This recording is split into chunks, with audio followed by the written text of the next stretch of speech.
Hello everyone, a very good morning to all of you. Hope all of you are doing well and welcome to everyone in SST NCERT series. जैसा कि आप सभी को पता है कि हम क्लास 6 टू क्लास 8 तक का SST सीटेट पेपर 2 का सिलेबस पूरा डिस्कस कर रहे हैं यहाँ पर, जिसमें हिस्ट्री हमारी पूरी कंप्लीट हो गई है 6, 7, 8 की। ज्योग्राफी की बात करें तो 6, 7 की ज्योग्राफी कंप्लीट हो गई है। 7th 8th की ज्योग्राफी इसके ये तीसरा चैप्टर है। इसके बाद रिमेनिंग 3 चैप्टर बचते हैं, उसके बाद ज्योग्राफी भी कंप्लीट है।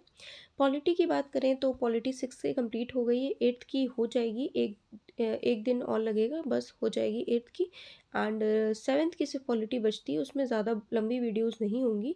9 आई गेस चैप्टर हैं, तो उसमें 10 से 15 मिनट की कोई वीडियो है, मैक्सिमम 20 मिनट की वीडियो है। ठीक है, तो अभी हम इसे कंप्लीट करते हैं। ठीक है, so let's start our video. ये वाला चैप्टर बड़ा है, थोड़ा पेशेंस बनाकर सुनिएगा। ठीक है, फैक्चुअल है, जहाँ फैक्चुअल है वहाँ फैक्ट ही बताऊंगी, और जहाँ कुछ है हिंदी इंग्लिश दोनों में कोशिश करूंगी बताने की। ओके, देखिए, खनिज और शक्ति संसाधन, ये चैप्टर नंबर 3 है हमारा। खनिज आप सभी को पता है, इंग्लिश वाले मिनरल्स, ठीक है, और शक्ति संसाधन हमारे जितने पावर रिसोर्सेज होते हैं। ठीक, हम पहले खनिज को डिस्कस करेंगे, फिर हम शक्ति संसाधन को डिस्कस करेंगे। सबसे पहले हम समझते हैं कि ये मिनरल्स होते क्या हैं, खनिज होते क्या हैं। तो यहाँ पे एक एग्जांपल दे रखा है, उसी के माध्यम से बताया गया है कि हमारे खनिज होते क्या हैं। देखिए, यहाँ पे एग्जांपल लिया गया है कि मान लीजिए आप बिस्कुट, मान लीजिए किसी को, क्या आपने कभी नान बाई को बिस्कुट बनाते हुए देखा है? तो देखिए, बिस्कुट में क्या क्या होता है, आटा, दूध, चीनी, कभी कभी अंडे को भी मिलाया जाता है। लेकिन जब हम पके हुए बिस्किट खाते हैं तो क्या हम समझ पाते हैं कि उसमें क्या क्या मिला है? तो हम उसे देख नहीं पाते हैं कि उसमें क्या क्या मिला है उस बिस्किट में। उसी प्रकार अगर हम बात करें तो हमारी पृथ्वी पर चट्टानों के कई पदार्थ मिले हुए हैं, जो कि खनिज या फिर मिनरल्स कहलाते हैं। और वे खनिज क्या हैं? पृथ्वी की चट्टान परपटी पर सभी जगह फैले हुए हैं। अगर इसको आप एक वर्ड में एक लाइन में समझना चाहें तो खनिज या फिर मिनरल्स वो हैं, अगर आप चट्टान को एज अ बिस्किट मान लें कि जितनी भी चट्टानें हैं वो हमारी बिस्किट है, और जो ये आटा, चीनी, दूध हमने मिलाया है उसमें वो खनिज है, मिनरल्स का काम कर रहा है। ठीक है, पृथ्वी पे अगर आप बात करें तो। ठीक है, नेक्स्ट अगर हम बात करें तो देखिए, प्राकृतिक रूप से प्राप्त होने वाले पदार्थ जिनका निश्चित रासायनिक गुण होता है, वो वह एक खनिज है। जिनका कोई निश्चित सॉल्युबिलिटी है, निश्चित निश्चित केमिकल फॉर्मूला है, ठीक है, वो क्या है आपके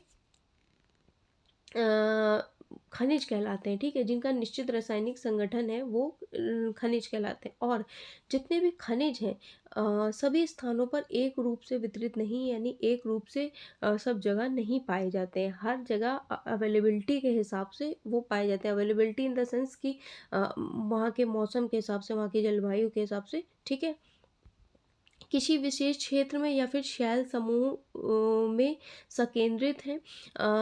और कुछ खनिज ऐसे भी क्षेत्र में पाए जाते हैं जो आसानी से अभिगम्य नहीं है, जैसे कि आर्कटिक महासागर और संस्तर और अंटार्कटिका। कुछ ऐसे भी क्षेत्र हैं जो यहाँ पे पाए जाते हैं। ठीक है, नेक्स्ट अगर हम बात करें तो कुछ खनिज खनिज जो है विभिन्न प्रकार के हैं। अगर हम बात करें तो प्राकृतिक कुछ खनिज हैं जो किसी मानवीय हस्तक्षेप के बिना, मतलब प्राकृतिक प्रक्रियाओं नेचुरली हमें प्राप्त हैं। कुछ ऐसे भी खनिज हैं अवेलेबल। वे क्या हैं?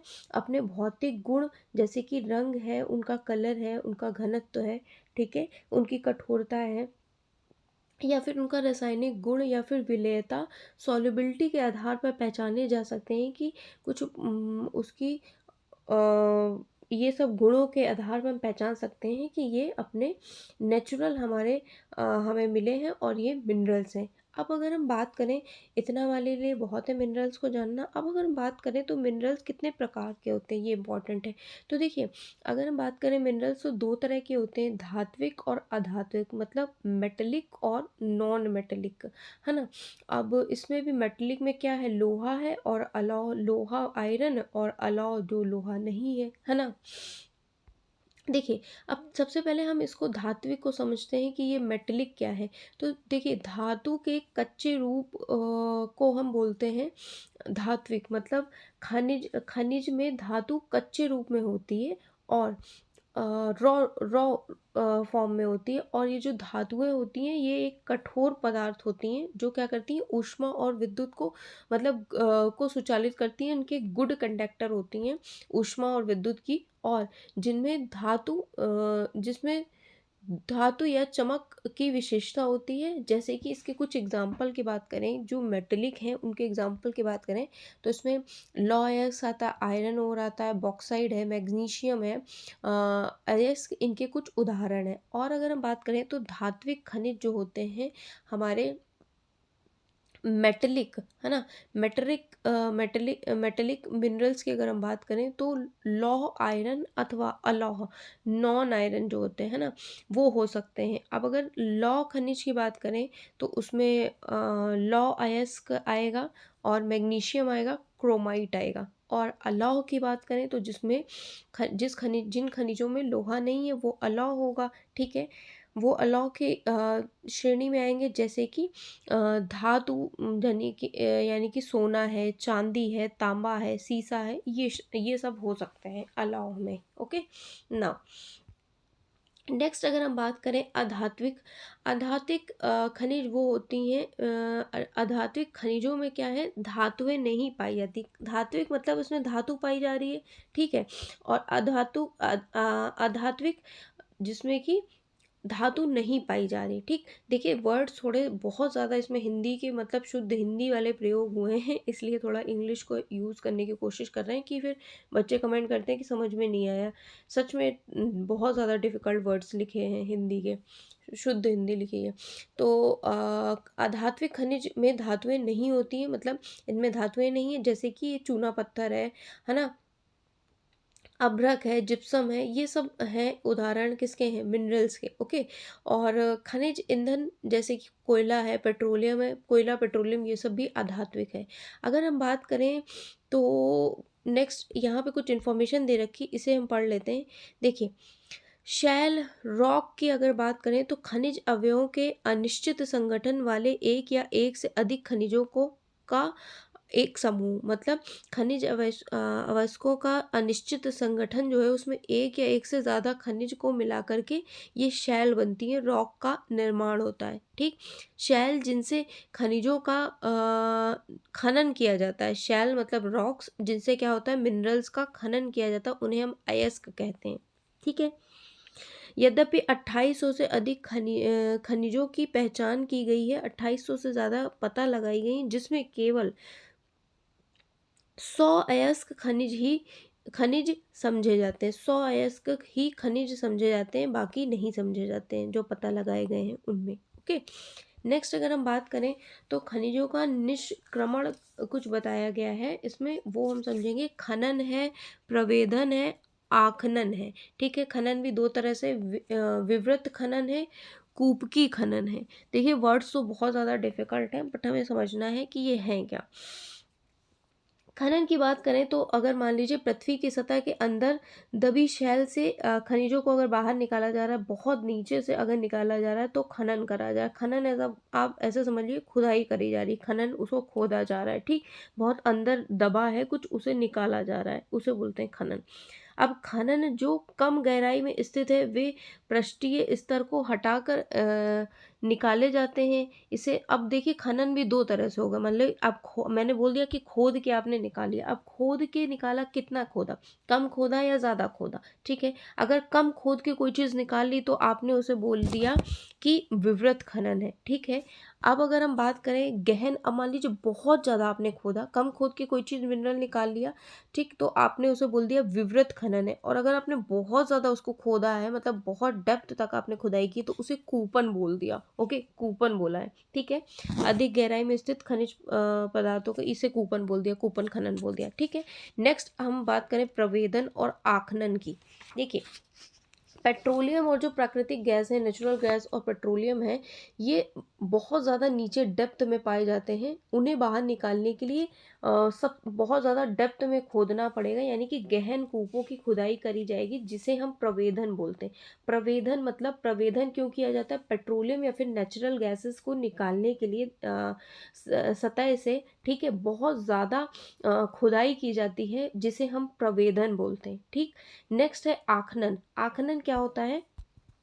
ये तो हमने डिस्कस कर लिया। अब बात है आखनन की। ये आखनन क्या है? तो देखिए, सतह के निकट स्थित खनिजों को जिस प्रक्रिया से, मतलब आसानी से आपने कुछ निकाल लिया थोड़ा सा ही खोद खाद के, तो उसे हमने आखनन बोल दिया। ठीक है, इतने वर्ड्स हमने डिस्कस किए, बहुत ईजी लैंग्वेज में आपको बताने की कोशिश की। खनन मतलब कुछ खोदा है। ठीक। विवृत खनन मतलब बहुत ज़्यादा मतलब थोड़ा सा खोद के निकाल लिया, विवृत। ठीक है। कूप की मतलब बहुत ज़्यादा आपने कुछ खोदा है, तब जाके कुछ मिनरल्स निकाल पाए हो। प्रवेदन क्या है? पेट्रोलियम या नेचुरल गैस बहुत नीचे से निकालना पड़ता है। ठीक है। तो उसके लिए गहन खुदाई की ज़रूरत होती है, जिसे हम प्रवेदन बोलते हैं। आखनन मतलब इजीली आपने ऊपर ऊपर से कुछ निकाल लिया, दैट इज योर आखनन। ओके। ना अगर बात करें खनिजों का वितरण के बारे में, तो देखिए, खनिजों का विभिन्न प्रकार की खनिज जो है विभिन्न प्रकार की शैलों में पाए जाते हैं। डिफरेंट डिफरेंट रॉक्स में हमारे खनिज मिनरल्स पाए जाते हैं। कुछ अग्नेय मतलब कुछ इग्नीशियस रॉक में पाए जाते हैं, कुछ सेडिमेंट्री, कुछ मेटामॉर्फिक रॉक्स में पाए जाते हैं। तो हमने वो पिछले चैप्टर में पढ़ लिया था, अग्नेय शैल क्या है, कायांत्रित और अवसादी शैल क्या है। ठीक। अब यहाँ नहीं डिस्कस करने वाले हैं। धात्विक खनिज आग्नेय और कायांतिक शैल समूह। धात्विक खनिज कैसे होती हैं? तो धात्विक कौन सी होती हैं? जो मेटेलिक होती है। मेटेलिक कैसे बनी होती है? आग्नेय और आपकी कायांतिक शैल समूह से। ठीक। जिनसे विशाल पठारों का निर्माण होता है, उनमें पाई जाती है। धात्विक खनिज कहाँ पाई जाती है? आग्नेय और कायांत्रिक शैल में, जिनसे हमारे बहुत विशाल बड़े बड़े पठारों का निर्माण होता है। अगर हम बात करें उत्तरी स्वीडन में लॉएस्क, ऑन्टेरिया मतलब कनाडा में है, तांबा और निकेल के निक्षेप। अगर दक्षिण अफ्रीका में बात करें, लोहा, निकेल, क्रोमाइट और प्लैटिनम अग्नेय और कायांतित शैल में पाए जाने वाले खनिजों के उदाहरण हैं। अग्नेय और कायांतित में कौन कौन से शैल पाए जाते हैं, वो उनके उदाहरण हैं। ठीक है।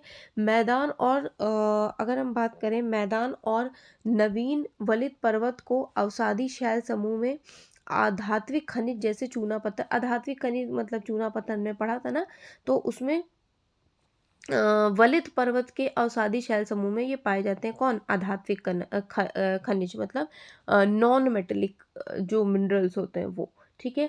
और अगर बात करें फ्रांस के काकेश प्रदेश के चूना पत्थर निक्षेप, जॉर्जिया और यूक्रेन के मैग्नीज निक्षेप और अल्जीरिया के फॉस्फोट संस्तर इसके कुछ उदाहरण हैं। ठीक है। खनिज ईंधन जैसे कोयला और पेट्रोलियम भी अवसादी स्तर में पाए जाते हैं।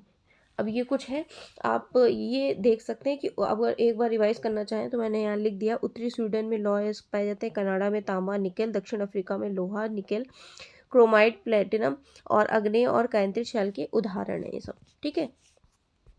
ये कुछ मैप दे रखा है।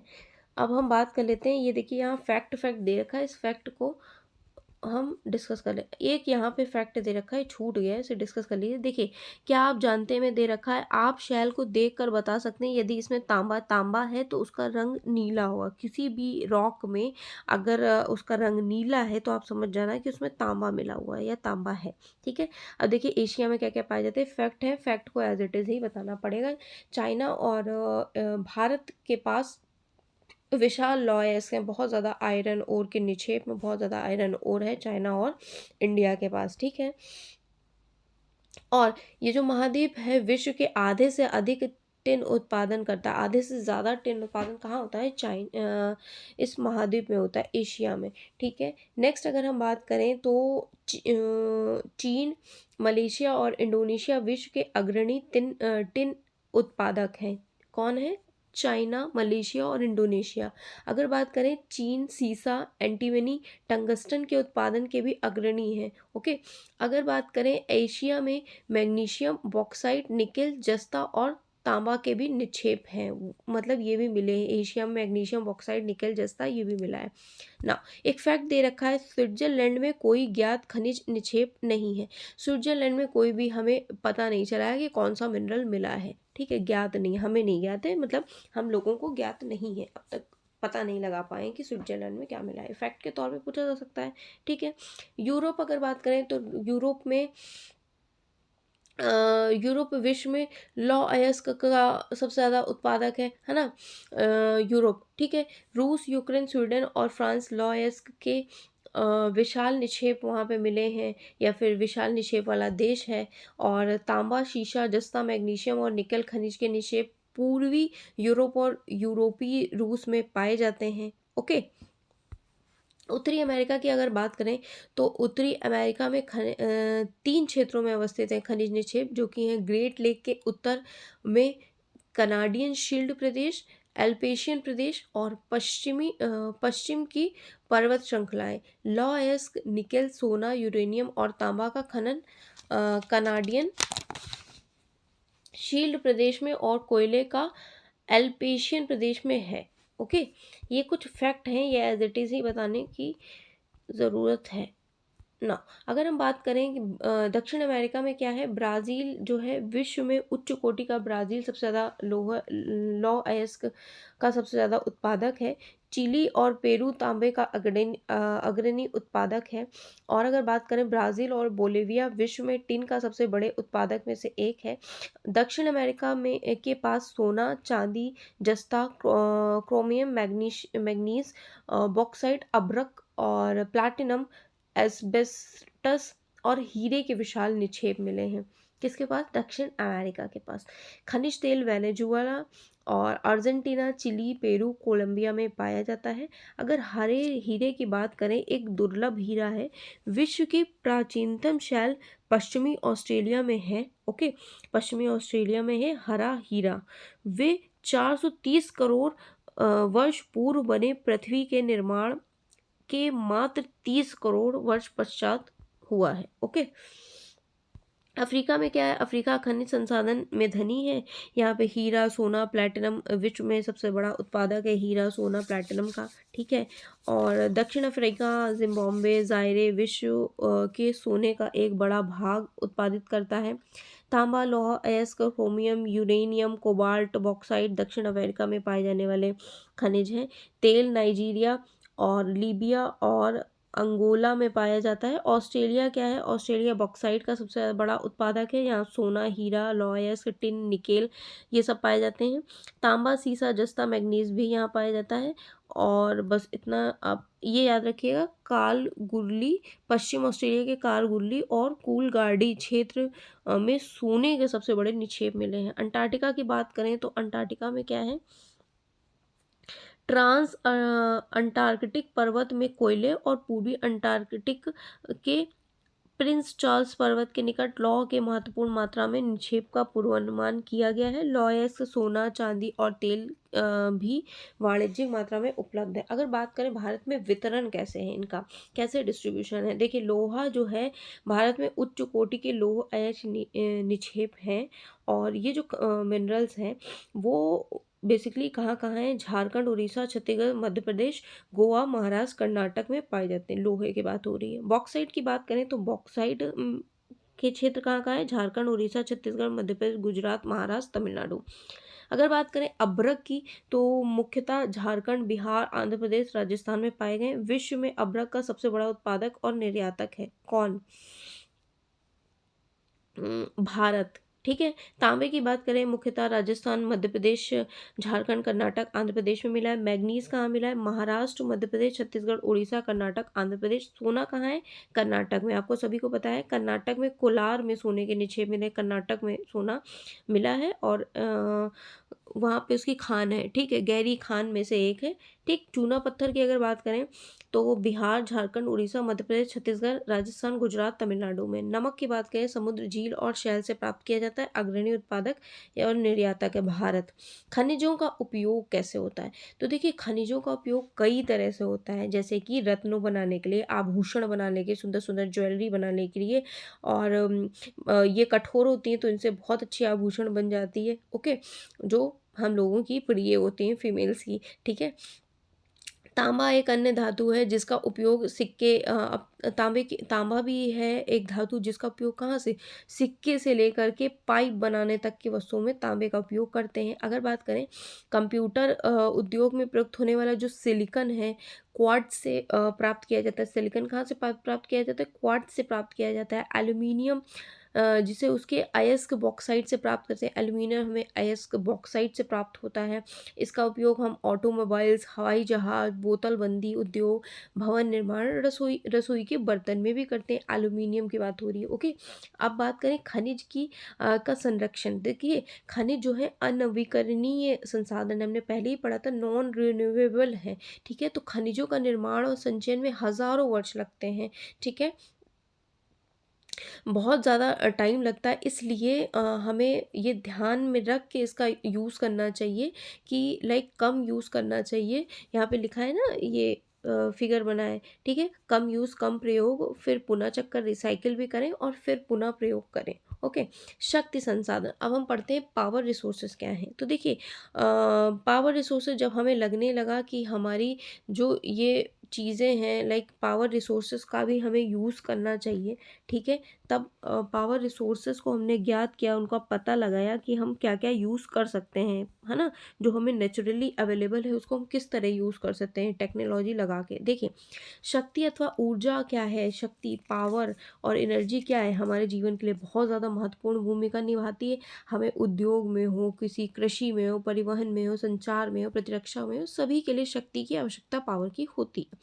अब ऊर्जा संसाधन को विस्तृत रूप से परंपरागत और परंपरागत जो आपकी कन्वेंशनल होती हैं और गैर परंपरागत नॉन कन्वेंशनल। ठीक है, कन्वेंशनल नॉन कन्वेंशनल दो चीज़ों में बांटा गया है ऊर्जा को। ओके, अगर हम बात करें परंपरागत रिसोर्सेज कन्वेंशनल क्या है, देखिए कन्वेंशनल वो होते हैं जो लंबे समय से समान उपयोग में लाए जा रहे हैं, उन्हें हम कन्वेंशनल बोल रहे हैं, as a word define itself. ठीक है, कन्वेंशनल के कुछ यहाँ पे एग्जांपल दिए हैं। अब अगर लाभ की बात करें तो आसानी से परिवहन, मतलब आसानी से लिए जा एक जगह से दूसरी जगह हम ले जा सकते हैं, मतलब टैंकर के द्वारा। ठीक है, पेट्रो रसायन उद्योग का आधार है। अगर हानि की बात करें तो तेल अधिप्लावन एवं गैस रिसाव के कारण ऑक्सीजन का अवक्षय, मतलब रिसाव हो सकता है ना, और नए ईंधन का अन्वेषण आसान नहीं होता है। ठीक है, और लाभ और इसके खनिज की बात हो रही, खनिज की लाभ हानि हम डिस्कस करें। प्राकृतिक गैस की अगर हम बात करें तो आसानी से पाइपलाइन से परिवहनीय है, पाइपलाइन के माध्यम से। ठीक है, और तेल के रास्ते, है ना, तेल और कोयले से अच्छे ज़्यादा स्वच्छ होते हैं प्राकृतिक जो नेचुरल गैसेस होती हैं ना।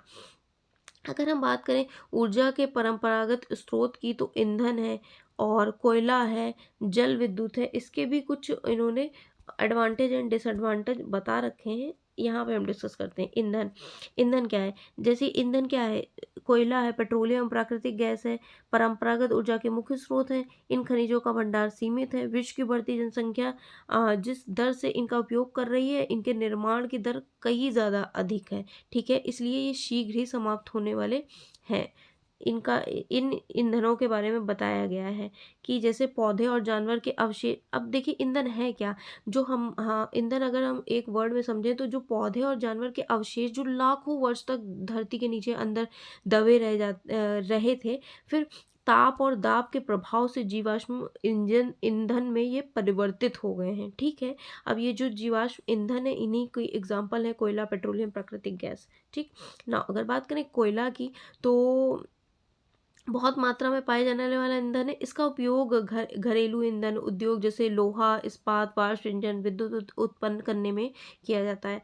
कोयले से प्राप्त विद्युत को तापीय ऊर्जा कहा जाता है। विश्व में अगर बात करें कोयला उत्पादक देश में चीन है, संयुक्त अरब अमेरिका है, जर्मनी, रूस, दक्षिण अफ्रीका, फ्रांस। भारत के कोयला उत्पादन क्षेत्र जो है, भारत का अगर आपसे पूछे कोयला उत्पादन तो रानीगंज है पश्चिम बंगाल में, तथा झरिया धनबाद और बोकारो राजस्थान में, झारखंड में बोकारो। ओके, पेट्रोलियम की अगर बात करें तो देखिए पेट्रोलियम क्या है, जिससे आपकी कार चलती है वही तो पेट्रोलियम है। तेल को आपकी साइकिल को चलाने से रोकता है।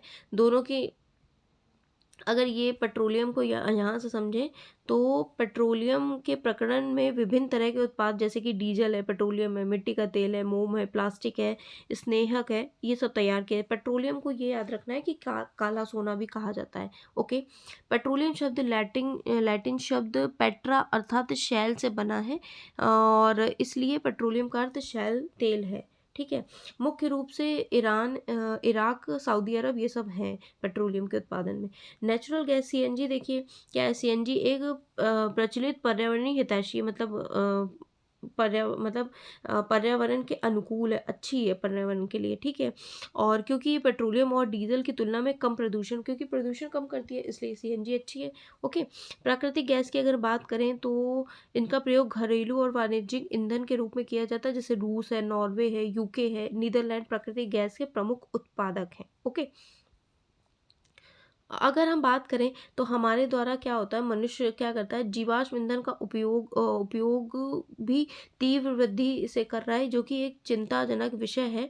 ठीक है। इन्हें समाप्ति तक ये पहुंचा देगा, है ना। इस तरह हम लोग तीव्र गति से यूज़ कर रहे हैं तो कहीं ना कहीं ये समाप्ति तक पहुंचा रहे हैं। अगर इन ईंधन के जलने से निकलने वाले विषैले प्रदूषक भी चिंता का विषय है।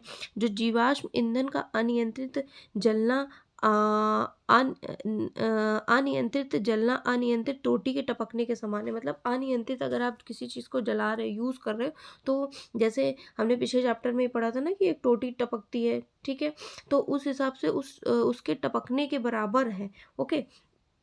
हमारा ध्यान ऊर्जा के विभिन्न गैर परंपरागत स्रोतों के दोहन की ओर बढ़ाया, जो कि जीवाश्म ईंधन का स्वेच्छतर विकल्प है। अगर जल विद्युत की बात करें तो देखिए ये याद इम्पोर्टेंट रखने वाली बात है। सरल जल विद्युत परियोजना जो कि जम्मू कश्मीर में है, और ये याद रखने वाली बात है, विश्व का पहला जल विद्युत उत्पन्न करने वाला देश जो है वो नॉर्वे। यहाँ से अगर हम इसको समझ लें, जल विद्युत क्या है, बांधों में क्या है, वर्षा जल अथवा नदी जल ऊंचाई से गिरने के लिए संग्रहित किया जाता है। ये देखिए बनाया गया है ना। ठीक।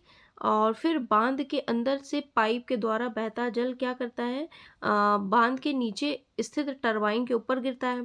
फिर घूमते हुए क्या होगा, ब्लेड जनरेटर को विद्युत के लिए घुमाती है। फिर ये जो जल होगा विद्युत कहलाएगा, और विद्युत उत्पन्न करने के बाद जो जल बहता है उसका उपयोग क्या कर सकते हैं, कृषि के रूप में कर सकते हैं, है ना। और विश्व की ऊर्जा का 1/4 हिस्सा बात करें तो जल विद्युत से ही उत्पन्न होता है। 1/4 हिस्सा जल विद्युत से उत्पन्न होता है विश्व की ऊर्जा का, है ना। ओके। अगर ये बात करें कि कहाँ-कहाँ इसका हो रहा है, अग्रणी देश इसके कौन-कौन से हैं, तो देश हैं पराग्वे, नॉर्वे, ब्राज़ील और चीन।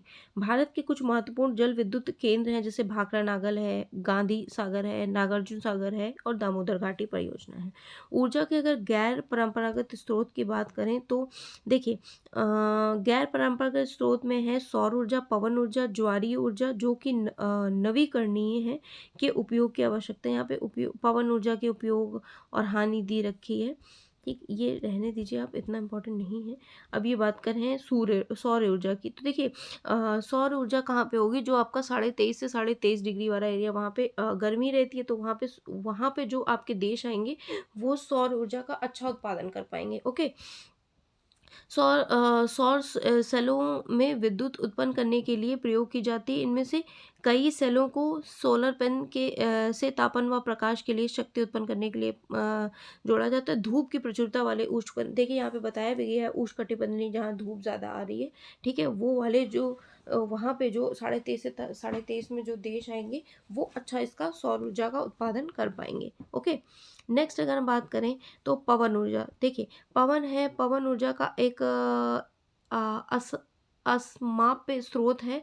पवन farm Netherlands, Germany, Denmark, UK, USA, Spain इनमें ज़्यादा है। ठीक है। इनके द्वारा क्या होता है, पवन चक्कियाँ आपने देखा है, पवन चक्की लगा दी जाती है जहाँ पे पवन तेजी से चलती है, तो उससे हम यूज़ कर सकते हैं। ठीक है। उससे पवन ऊर्जा बनाकर हम यूज़ कर सकते हैं। अगर परमाणु ऊर्जा की बात करें तो देखिए परमाणु ऊर्जा जो है प्राकृतिक तौर से प्राप्त रेडियो सक्रिय पदार्थ जैसे कि यूरेनियम और थोरियम के परमाणु के केंद्रक से संग्रहित ऊर्जा से प्राप्त होती है। यूरेनियम और थोरियम से प्राप्त होती है क्या, परमाणु ऊर्जा। ठीक। परमाणु ऊर्जा के सबसे बड़े उत्पादक संयुक्त राज्य अमेरिका और यूरोप हैं। ठीक है। नाउ अगर बात करें विश्व का प्रथम सौर और चालित बस अड्डा है स्कॉटलैंड में है। ओके। थोरियम विशाल मात्रा में केरल के मोनोज़ाइट बालू में पाए जाते हैं। भारत में स्थित परमाणु ऊर्जा के केंद्र कहाँ-कहाँ हैं? तमिलनाडु के कलपक्कम, महाराष्ट्र के तारापुर, राजस्थान के कोटा के निकट राणा प्रताप सागर और उत्तर प्रदेश में नरौरा और कर्नाटक में कैगा। देखिए ये एग्जाम में पूछा गया, आप याद रखिए।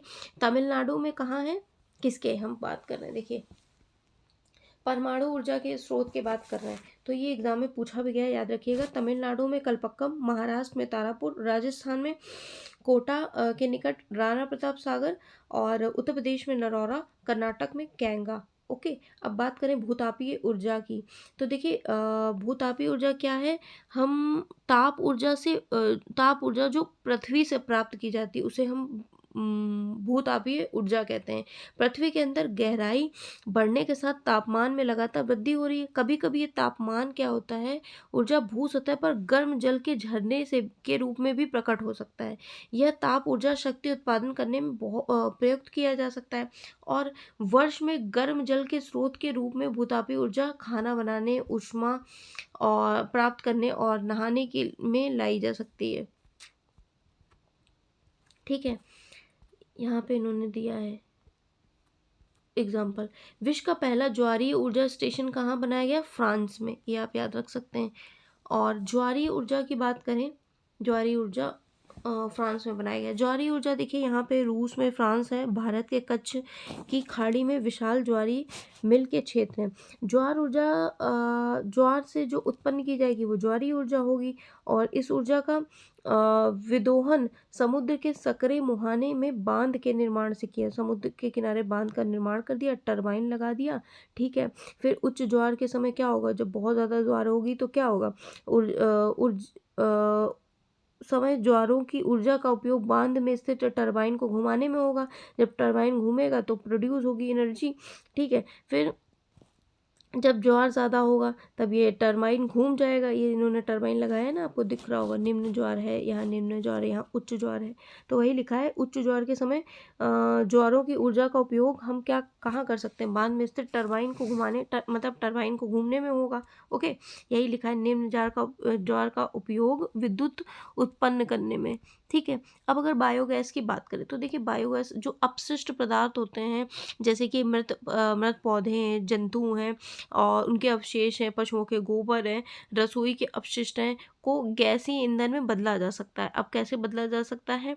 एक तरफ से आप इसमें इसे हम मतलब बायोगैस बोलते हैं। अगर हम बात करें तो अपशिष्ट, ये एक बैक्टीरिया होता है। अपशिष्ट जो होते हैं, जैविक अपशिष्ट होते हैं, वो बैक्टीरिया द्वारा क्या करते हैं? बायोगैस संयंत्र में अपघटित होते हैं, जो कि अनिवार्य रूप में मीथेन और कार्बन डाइऑक्साइड का मिश्रण है। ओके, बायोगैस क्या है? खाना बनाने में भी यूज़ कर सकते हैं, विद्युत उत्पादन का सर्वोत्तम ईंधन है और प्रति वर्ष बड़ी मात्रा में जैव खाद का उत्पादन कर सकते हैं। ये देखिए इस टैंक में कैसे इन्होंने रखा है, मृदा है, खाद है, उर्वरक है, यहाँ से निकासी है, जो गंदा वाला अपशिष्ट होता है वो निकल जाता है और यहाँ से गैस ये निकाल ली जाती है। ठीक है, नेक्स्ट और कुछ लिखा है, ऊर्जा सर्वव्यापी है लेकिन इस ऊर्जा का विदोहन बहुत ही कठिन और खर्चीला है। हम में से प्रत्येक व्यक्ति ऊर्जा को नष्ट ना करके एक भिन्नता ला सकता है। ऊर्जा की बचत ही ऊर्जा का उत्पादन है। अभी कार्य करें और ऊर्जा को भविष्य में सुनहरा बनाएं। ये देखिए कुछ क्वेश्चन इनको हम फटाफट कर लेते हैं।